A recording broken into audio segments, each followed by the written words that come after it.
Ambassador Jiho Park adjusted his simple grey diplomatic uniform as he walked through the massive doorway of the Galactic Council chambers. The building itself was a marvel of alien engineering, made from living crystal that pulsed with soft, blue light and stretched nearly a kilometer into the sky. Around him, delegates from dozens of species moved in their own unique ways. The insectoid threx clicked across the polished floors on 6 legs, while the gaseous nebulans floated in their containment suits like shimmering clouds. But it was the Krex delegation that drew everyone's attention.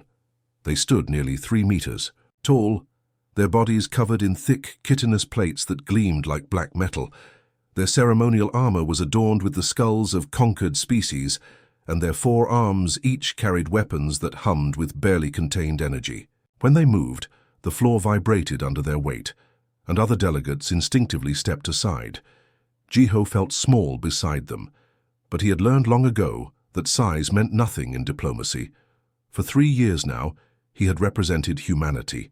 In these chambers, building a reputation one careful word at a time. His deputy, Mira Kim, stood beside him, her tablet displaying the latest casualty reports from the war zones. Her face remained perfectly neutral, though Jiho could see the tension in her shoulders. The current crisis had been brewing for months. The Krex Empire had decided that the Velin Federation's mineral-rich worlds would make excellent additions to their territory. The Velin were a peaceful species, resembling large walking flowers with delicate purple petals for faces. They had beautiful voices that sounded like wind chimes when they spoke, and they created art that could make grown warriors weep. They also had no military to speak of. The Krex had started their conquest 3 weeks ago. Their massive dreadnoughts, each one the size of a small city, had appeared in Velin space without warning. The ships were ugly things, covered in spikes and weapon ports, designed to inspire fear as much as to fight. They had broadcast their demands across every frequency, their guttural voices promising death to any who resisted. What followed was not a war, but a slaughter. The Velin's small defense fleet had lasted exactly 17 minutes against the Krex armada. Then came the occupation, and with it, horrors that made even hardened diplomats turn away from their screens. The Andorian Republic had tried to mediate. First, their ambassador, a tall creature with silver skin and no visible mouth, had offered territorial concessions and resource-sharing agreements. The Krex had responded by broadcasting footage of Velin children being loaded into slave ships. The Quantum Collective had attempted economic sanctions next. They controlled most of the galaxy's trade routes through their network of artificial intelligence nodes. But the Krex were largely self-sufficient, and they seemed to enjoy the challenge of being cut off from galactic commerce. Even the ancient Vortai, whose psychic powers could influence entire populations, had failed to find a solution. The Krex minds were apparently too alien and too violent for their subtle manipulations to take hold. Now it was humanity's turn, and the galaxy watched with interest. In 3 years, the humans had never failed to find a compromise that everyone could live with. They had settled border disputes that had raged for centuries and negotiated trade agreements that had made entire species wealthy. Ambassador Jiho had become something of a legend, known for his patience and his ability to see solutions that others missed. Colonel Doyun Lee sat in the human delegations section, his military uniform crisp and clean. To the other species, he appeared to be exactly what his title suggested, a liaison officer who helped coordinate humanitarian aid and peacekeeping forces. His calm demeanor and ready smile had made him popular among the younger diplomats, who often sought his advice on military matters. What they didn't know was that Colonel Lee spent his mornings reviewing classified reports from across human space. Reports about mining operations that extracted far more than minerals, about research stations that studied more than stellar phenomena, and about merchant vessels that carried cargo holds designed for very specific purposes. In the chamber's center, a massive holographic display showed the current situation in Velin space. Red dots marked Krex positions, while the few remaining blue dots represented Velin refugee camps. The numbers were stark and growing worse by the hour. 2 million Velin civilians were now in Krex labor camps, with more being captured every day. "The situation has become quite dire," announced Coordinator Zeph, the chamber's moderator. The ancient being floated in a column of swirling energy, its voice echoing from hidden speakers. The Krek's expansion continues despite all diplomatic efforts. Perhaps our newest members have fresh perspective to offer. Jiho stood slowly, his movements deliberate and calm. Around him, dozens of alien eyes focused on his small human form. He could feel their expectation, their hope that somehow humanity would pull another miracle from their diplomatic toolkit. Perhaps we could establish neutral zones, he suggested, his voice carrying clearly through the chamber's acoustic systems. Protected corridors for civilian evacuation, monitored by council forces. The Kreks could maintain their territorial claims while allowing humanitarian access. The suggestion was met with approving murmurs from several delegations.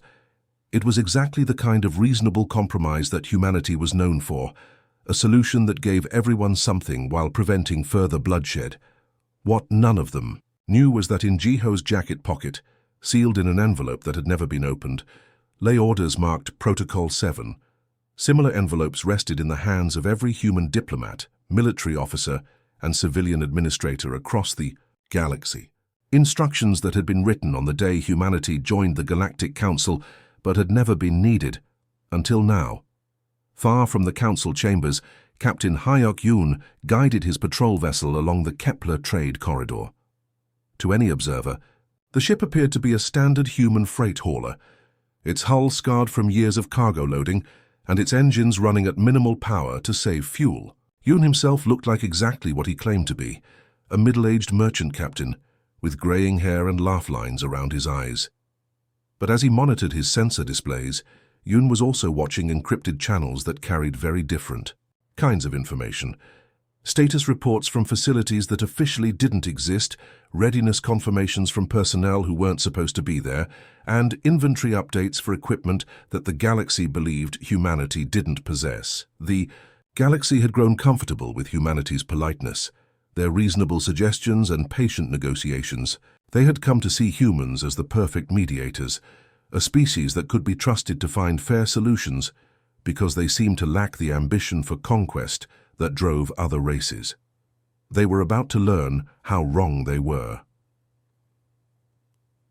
The council chambers had just entered their afternoon recess when the emergency alert pierced through the quiet conversations. Delegates from across the galaxy paused their discussions as the massive central display flickered to life without warning. The usual soft blue glow of the chamber's crystal walls dimmed automatically as the screen filled with static.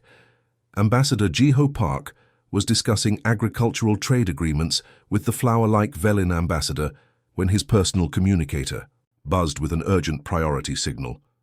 Around him, other delegates were receiving similar alerts, their various devices chirping, humming, or glowing according to their species' technology.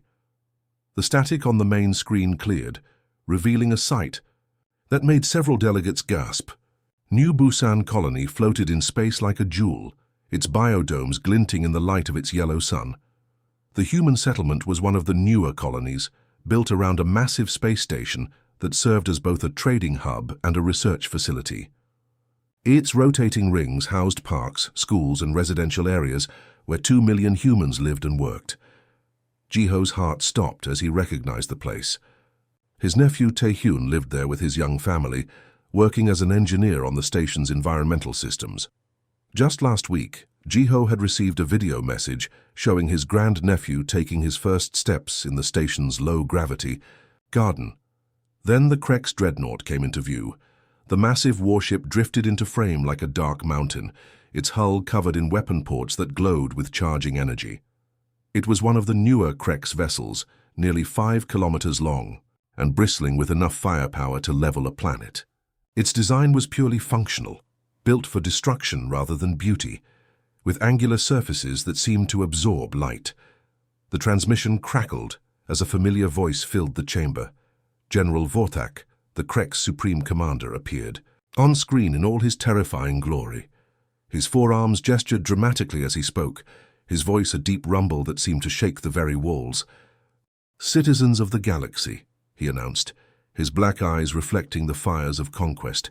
"You have watched us reclaim what is rightfully ours from the weak Velin. You have sent your diplomats with their pathetic words and empty threats. Now witness What happens to those who shelter our enemies and speak against our righteous expansion? Jiho felt his blood turn to ice. New Busan had been providing medical aid to Velin refugees, treating the wounded who had escaped the initial attacks. It was purely humanitarian work, approved by the Council and monitored by neutral observers. The screen split to show both the Krek's commander and the peaceful human colony. Families could be seen through the transparent dome walls, going about their daily lives. Children played in the parks while their parents worked. None of them knew what was about to happen. "Let this be a lesson," Vorthak continued, his voice growing louder. "Those who oppose the Krek's empire will face the same fate as these humans. There will be no mercy, no negotiation, no escape." The Krek's dreadnought's main weapons began to charge, massive energy collectors that glowed brighter and brighter until they hurt to look at. Around the chamber, delegates began to realize what they were about to witness. Several of the more sensitive species began to leave, unable to watch what was coming. Jiho remained frozen in place, his hands gripping the edge of his seat. On the screen, he could see emergency lights beginning to flash on New Busan as their sensors detected the weapons. Lock! The station's small defense grid activated, but their shields were designed for asteroid impacts, not military assault. The energy beams struck like the fist of an angry god. The first salvo overwhelmed the station's shields instantly, sending cascades of sparks through the superstructure. The second volley punched through the outer hull, venting atmosphere and debris into space. By the third strike, entire sections of the colony were breaking apart, their twisted metal glowing white-hot from the intense heat. The biodomes cracked like eggshells, their contents spilling into the vacuum.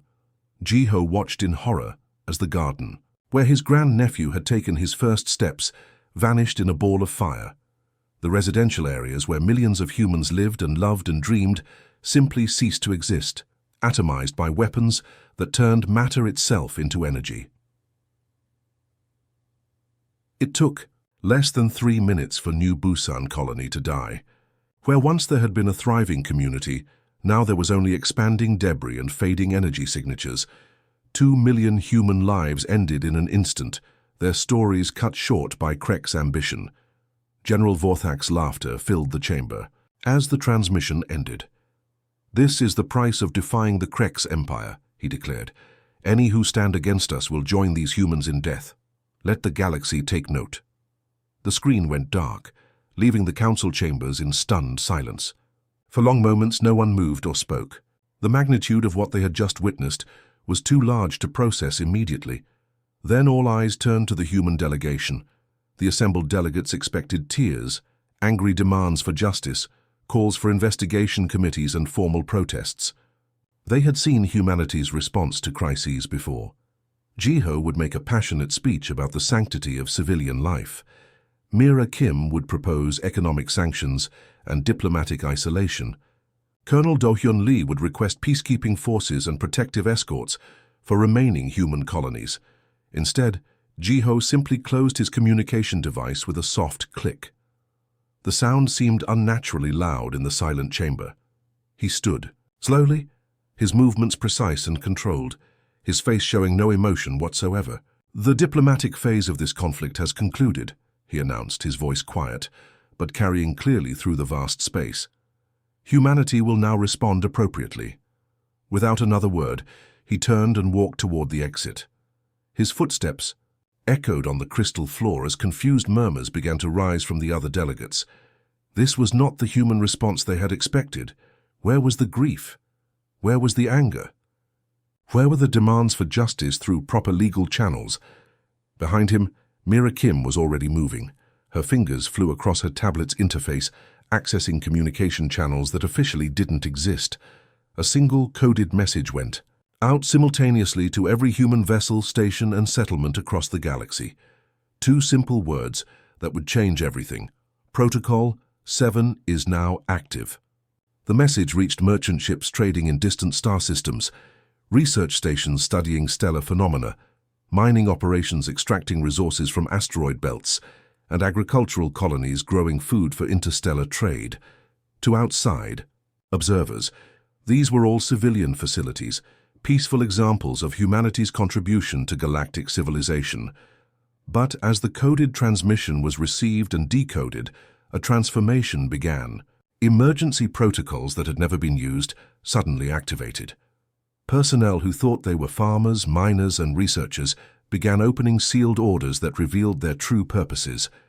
Equipment that appeared to be for civilian use began reconfiguring itself for very different functions. Colonel Do-hyun Lee cracked the wax seal on his classified envelope for the first time in 3 years. His expression didn't change as he read the contents, but his hands moved with new purpose. Within minutes, he was making secure calls to people scattered across the galaxy. To the aliens around him, these appeared to be civilian contractors and research scientists, people who built habitats and studied alien cultures. The reality was very different. Dr. Yoonji Seo, who had spent years publishing papers on xenobiology, was actually the head of human strategic intelligence. Engineer Wonho Jung, known for his innovative atmospheric processes, was the designer of humanity's most advanced weapons systems. Captain In-ho Nam, who operated a small freight company, commanded the largest stealth fleet in known space. As the calls went out and the responses came back, the true scope of humanity's presence in the galaxy began to reveal itself. What the other species had taken for peaceful expansion was actually the most sophisticated military deception in galactic history. The Kreks had just made the mistake of their existence. They had shown the galaxy what happened when someone crossed them, expecting fear and submission in return. Instead, they had awakened something that had been sleeping for 3 years, something that had chosen to speak softly while carrying the biggest stick anyone had ever seen. The galaxy was about to learn why humanity had been so polite. It wasn't because they were weak or peaceful by nature. It was because they were giving everyone else a chance to prove they could be trusted with civilization. That chance had just expired. The change began in the Outer Rim territories, where human merchant Captain Somin Choi was negotiating cargo rates with a Zentari trade consortium. For 2 years she had been known as a friendly trader who transported agricultural goods between systems, always willing to accept lower prices to maintain good relationships. Her ship, the Peaceful Harvest, was a common sight at trading posts across 3 sectors. But when the Zentari delegate tried to cut their usual rates by another 10%, citing the current instability in the galaxy, something in Somin's demeanor shifted. Her smile disappeared, and her voice took on a tone that made the insectoid alien's antennae twitch with sudden nervousness. "The rates are now double what we discussed," she announced calmly. "Payment in advance, or find another carrier." The Zentari clicked their mandibles in confusion. "Captain Choi, surely you jest. We have been partners for... You have 30 seconds to accept, or I leave." Her hand moved to her communication device. "And I should mention, my shipping routes are about to become very exclusive." As if responding to some unseen signal, the Peaceful Harvest began to change. Its hull plates shifted and reconfigured, revealing weapon ports that had been perfectly hidden. The cargo bay doors opened to expose not agricultural equipment, but rows of fighter craft that hummed to life with predatory energy. What had appeared to be a simple merchant vessel was transforming into a pocket battleship right before their eyes. The Zentari paid without another word. Similar scenes played out across the galaxy as humans everywhere dropped their carefully maintained masks. On the mining world of Kepler 442b, Operations Supervisor Wonho Young received his activation codes while meeting with Thelvarian ore buyers. The aliens had been pressuring him for months to increase production quotas while cutting safety margins, threatening to find more cooperative suppliers. Jung's response was to activate the planet's true defenses. What the Thelvarians had believed were mining laser arrays suddenly swiveled skyward, revealing themselves as orbital defense cannons capable of cracking asteroids. The atmospheric processes that dotted the landscape opened like mechanical flowers, each one deploying missile batteries that could target ships in high orbit. "Gentlemen," Jung announced to the stunned alien delegation, "this facility is now under military authority. You have 1 hour to evacuate the system." The Thelvarians looked through the transparent walls of the meeting room, and saw their escort ships already surrounded by human fighters that had emerged from what they'd thought were ore storage facilities. The sleek craft moved with deadly precision, their weapon systems locked onto the alien vessels. But the most dramatic transformation occurred at the Hawking Research Station in the Vega system. Dr. Eunji Seo had spent 3 years hosting scientific conferences there, welcoming researchers from dozens of species to study stellar phenomena and theoretical physics. The station was famous for its open-door policy and collaborative atmosphere. When Protocol 7 activated, the massive ring-shaped structure began to unfold like an origami masterpiece made of metal and energy. Hidden sections extended outward, revealing the station's true size to be nearly 10 times what it had appeared.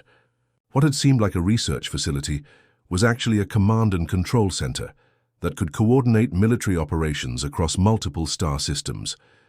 The visiting alien scientists watched in shock as their colleague, Dr. Seo, walked to the center of the main laboratory and placed her hand on what they'd thought was a decorative sculpture. The device recognized her biometrics and activated, projecting a 3-dimensional map of the galaxy that showed the real scope of human presence.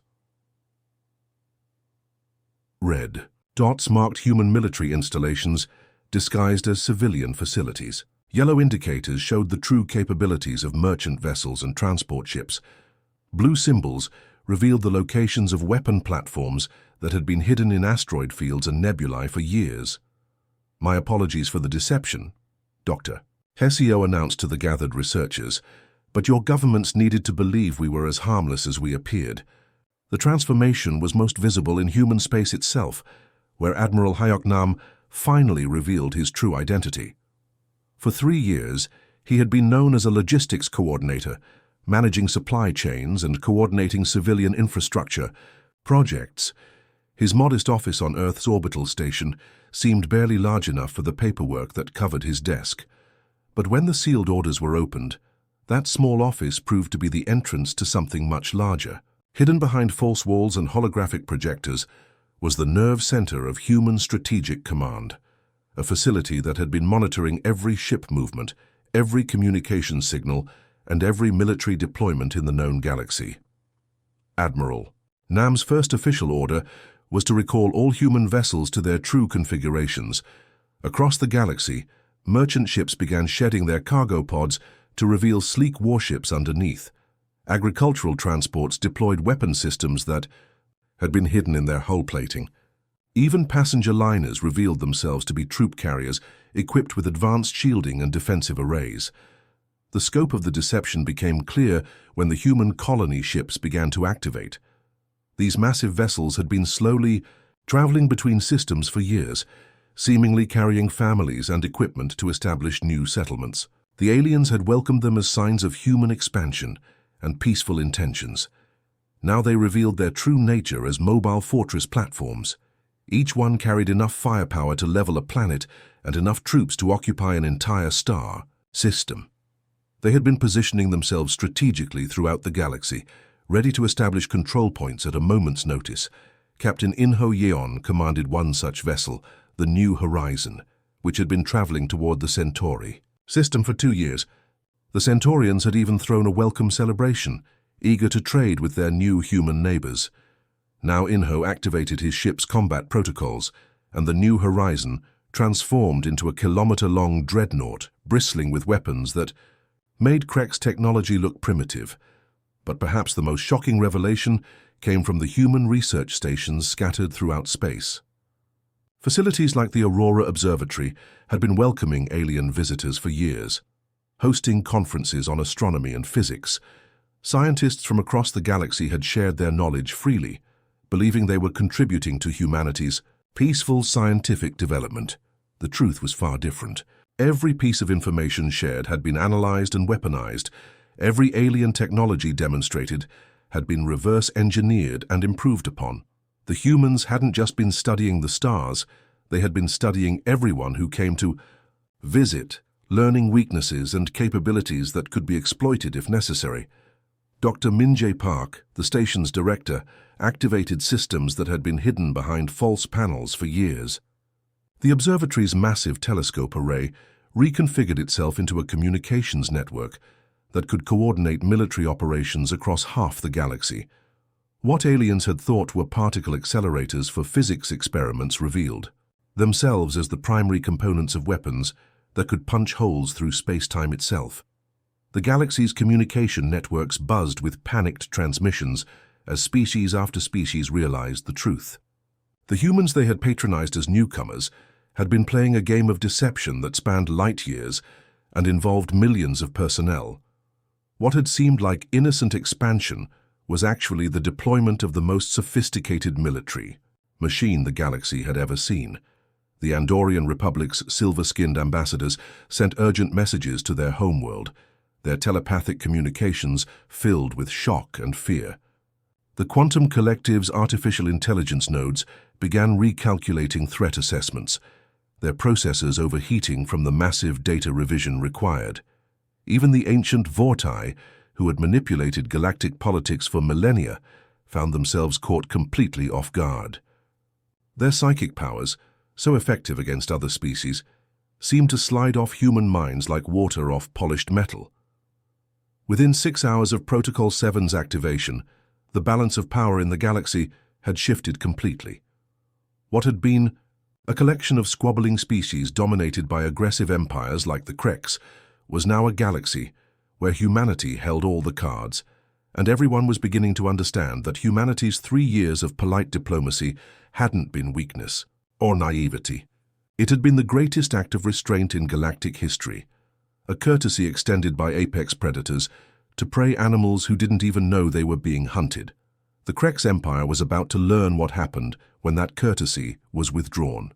Admiral Somin Choi stood on the bridge of her flagship, the Retribution, watching as her fleet emerged from hyperspace jumps across 17 different star systems simultaneously. For 3 years, she had commanded what appeared to be a merchant shipping consortium, moving cargo between human colonies with boring efficiency. The other species had seen her vessels as nothing more than industrious trade ships, useful for moving goods but hardly worth military attention. Now her true fleet revealed itself in all its terrifying glory. Each merchant vessel shed its disguise like a snake shedding skin, transforming into sleek instruments of war. The Retribution itself unfolded from what had appeared to be a massive cargo hauler into a dreadnought that dwarfed anything in the known galaxy. Its hull gleamed with weapon systems that hummed with barely contained power. The Kreks had built their empire through systematic intimidation, crushing anyone who dared oppose them with overwhelming force. Their strategy was simple: appear suddenly, destroy everything that resisted, and leave the survivors too terrified to fight back. It had worked for over 4 centuries, making them the undisputed masters of this section of the galaxy, but they had never faced an enemy that could appear in 17 places at once. At the Kreks forward command base in the Rigel system, Admiral Vorthak was reviewing casualty reports from their recent raids when his sensors began screaming warnings. 3 human ships had appeared at the edge of the system, moving toward his massive space fortress with steady determination. The Kreks commander laughed, activating his communication systems to offer the humans a chance to surrender before he destroyed them. The laughter died in his throat when his tactical officer reported the true size of the approaching vessels.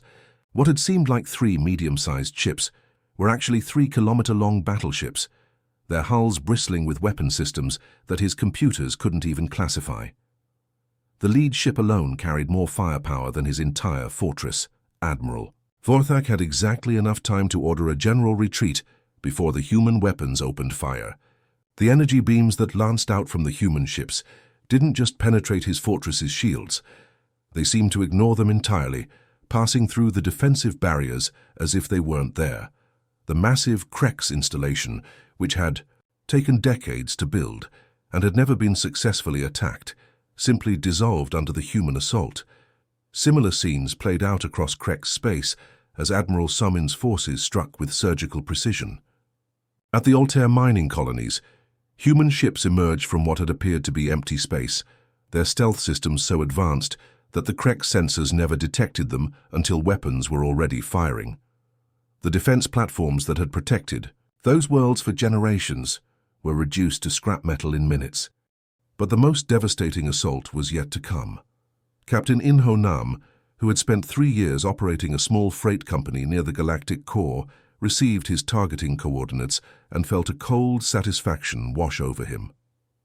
His destination was Krex Prime, the heavily fortified homeworld of the Empire that had just murdered 2 million innocent humans. The Silent Thunder dropped out of hyperspace at the edge of the Krex home system, alone and seemingly outgunned by impossible odds.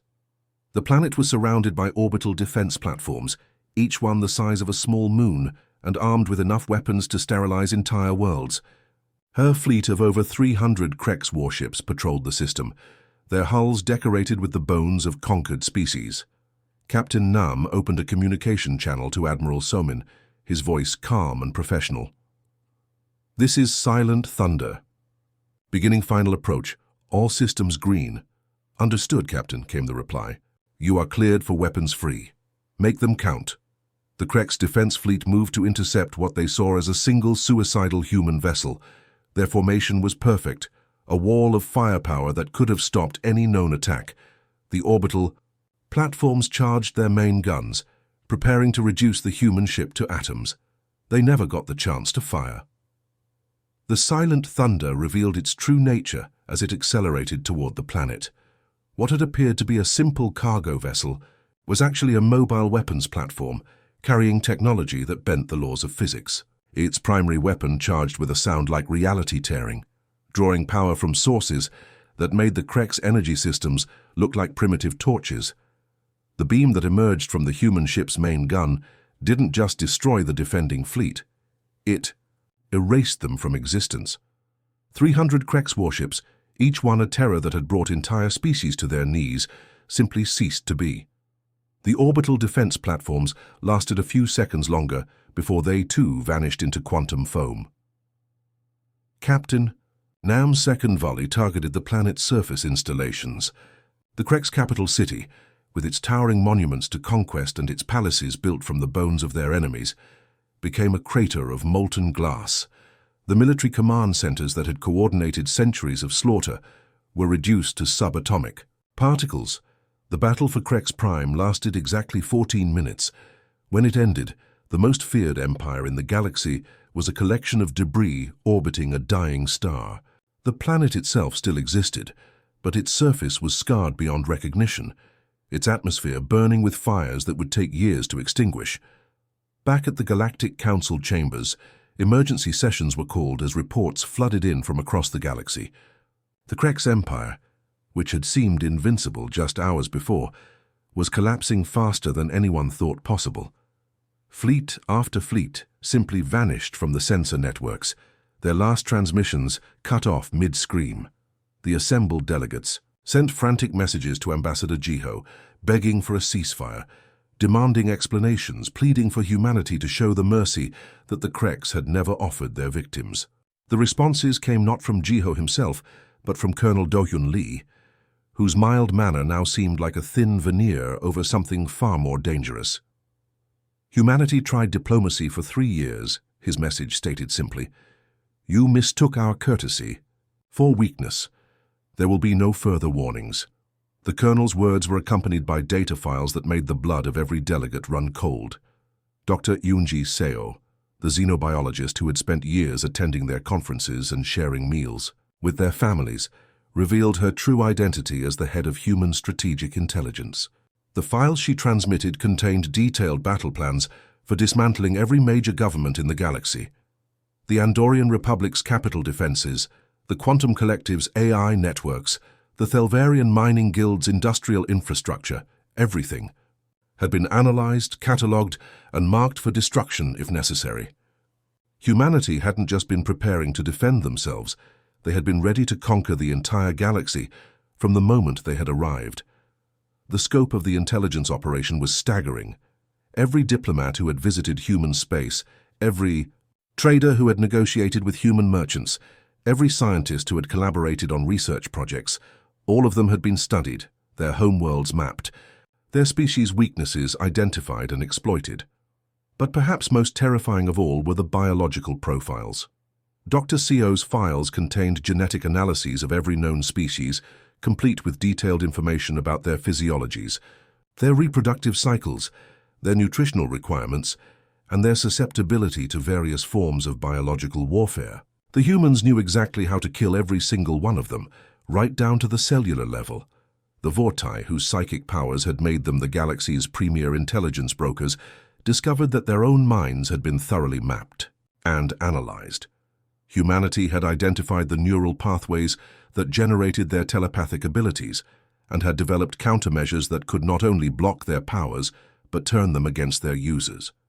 Even the ancient celestial archives, the repository of galactic knowledge that had existed for millennia, had been infiltrated and copied.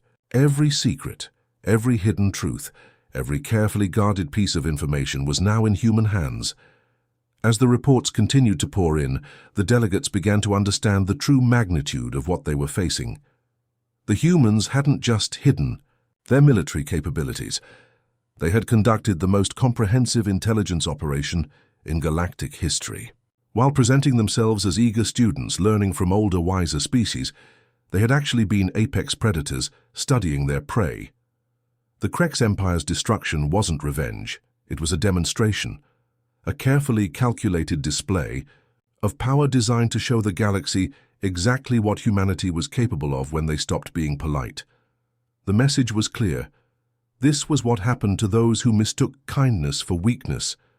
And as the last Krex strongholds fell silent across the galaxy, every species that had ever looked down on humanity as naive newcomers began to realize a terrifying truth. The apex predators of Earth had finally stopped pretending to be herbivores, and the galaxy would never be the same again. The age of human politeness was over. The age of human dominance had begun. The transformation of the galaxy happened faster than anyone thought possible. Where the Krex Empire had once controlled over 200 star systems, now there was only empty space patrolled by sleek human vessels that moved like hunting sharks through the void. The massive slave camps that had housed millions of captives were now liberation centers, where humans worked alongside other species to rebuild shattered lives.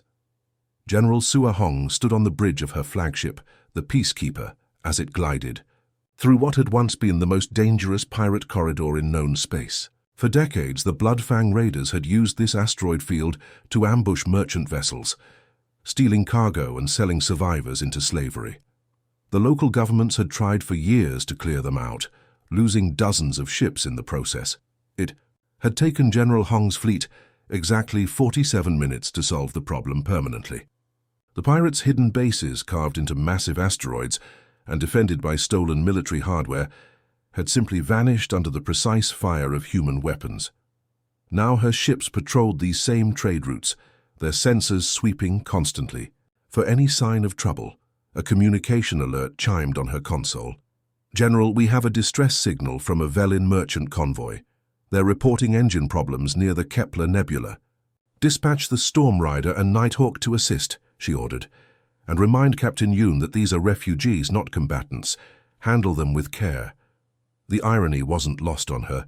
3 weeks ago, the galaxy had seen humans as weak newcomers who needed protection. Now human fleets were the ones providing that protection, their advanced technology and overwhelming firepower making them the ultimate peacekeepers. On the former Krex colony world of Vexatia, Admiral Somin Choi watched as massive construction drones rebuilt an entire city in a matter of days. The Krex had strip-mined this planet for rare minerals, leaving behind a poisoned wasteland where nothing could grow. The few survivors had lived in underground shelters, slowly dying from radiation exposure and malnutrition.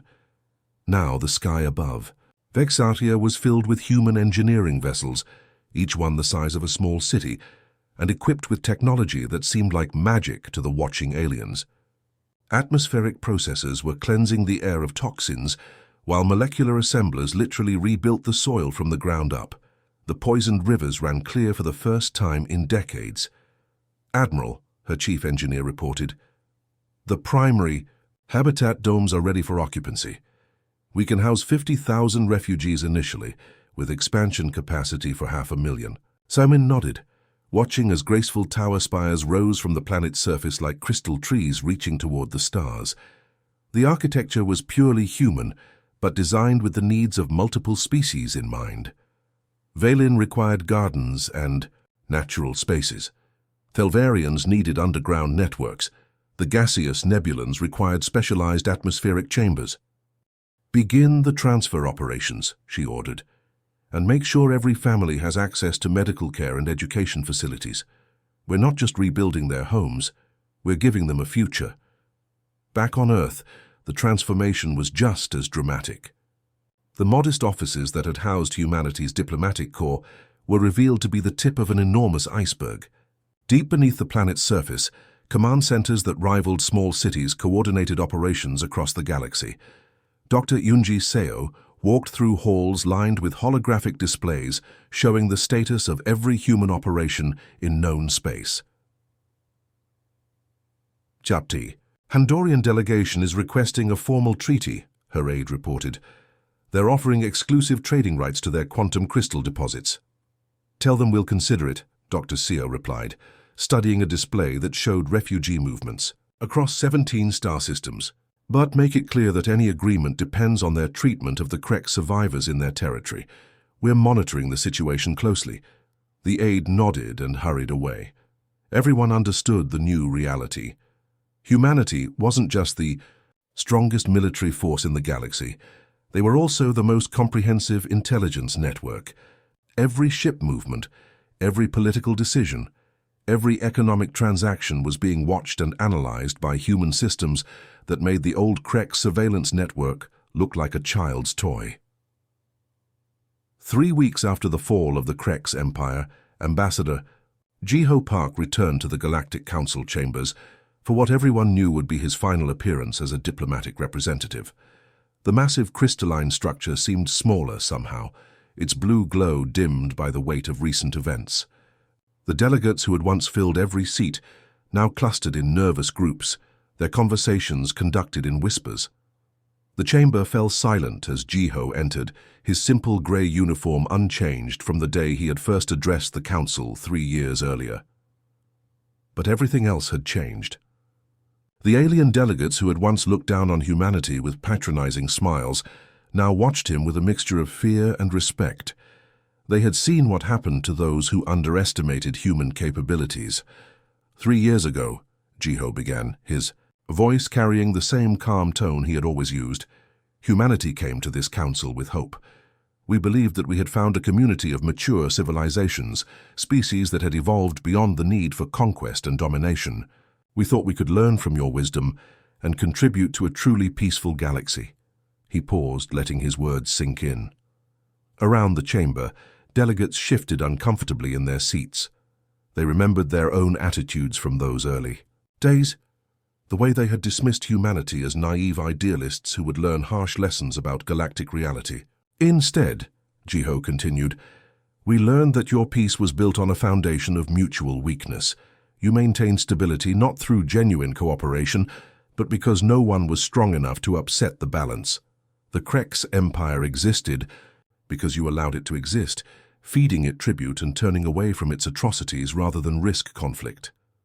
The Velin ambassador, one of the few survivors of her species' governing council, made a sound like wind chimes in a gentle breeze. It was a noise of agreement tinged with shame. They all knew he was right. "We hoped you were mature enough for genuine cooperation," Jiho said, his voice growing softer, but somehow more compelling. "We offered compromise after compromise, solution after solution, always believing that rational beings could find peaceful answers to their differences. We were wrong." On the main display behind him, images began to appear. Human fleets patrolling former pirate territories, construction vessels rebuilding devastated worlds, medical ships treating refugees from a dozen different species. The scale of the humanitarian effort was staggering, dwarfing anything the Council had ever attempted. "We are not conquerors," Jiho explained as the images continued to cycle. "We have no interest in ruling over unwilling subjects or extracting tribute from weaker species. But we will no longer pretend to be as weak as you believed us to be. The galaxy has seen what happens when strength is used for evil. Now you will see what happens when it is used for good." General Suahong's fleets weren't just patrolling trade routes. They were actively hunting down the pirate bands and slave traders that had operated with impunity for centuries. Admiral Somin Choi's construction vessels weren't just rebuilding Krex territories. They were creating infrastructure that would benefit every species in the galaxy. Human medical ships were treating diseases that had plagued alien populations. For generations, their advanced technology offering cures that had been thought impossible. "We offer you a choice," Jiho concluded, his words carrying the weight of absolute certainty. "Genuine cooperation based on mutual respect, where every species contributes according to their abilities and benefits according to their needs. Or acknowledgement of the new hierarchy, where humanity takes responsibility for maintaining the peace that you have proven unable to preserve yourselves." The silence that followed was deafening. No one dared to speak, to challenge, or even to ask questions. They had all seen the files that Dr. Yunji Seo had transmitted, the detailed plans for dismantling every government in the galaxy if necessary. They knew that humanity's offer of cooperation was exactly that, an offer, not a demand. They could choose partnership, or they could choose irrelevance. "We spent 3 years learning your language of diplomacy," Jiho said as he turned to leave the chamber. "Perhaps now you'll learn to speak ours." As he walked toward the exit, his footsteps echoing in the vast space, every delegate in the chamber understood that they had just witnessed the end of one era and the beginning of another. The age of small wars and petty conflicts was over. The age of genuine galactic civilization was about to begin, whether they wanted it or not. Behind him, the assembled representatives began to murmur among themselves, their voices carrying the shock of species that had suddenly discovered they were no longer the apex predators in their own territories. The humans hadn't conquered them. They had simply revealed that conquest had never been necessary. Humanity's 3 years of politeness had been the greatest gift a predator species could offer. They had chosen to extend courtesy to creatures. They could have dominated from the moment they arrived. They had offered partnership to beings they could have enslaved. They had spoken softly while carrying the biggest stick anyone had ever seen. The galaxy had mistaken that gift for weakness, and now they were learning the price of their error. But unlike the Krex, they were being offered a chance at redemption. A chance to prove that they deserved the mercy they had never shown others. As Jiho Park left the Galactic Council chambers for the final time, the age of human diplomacy came to an end. The age of human leadership had begun. That mistake would not be repeated. The end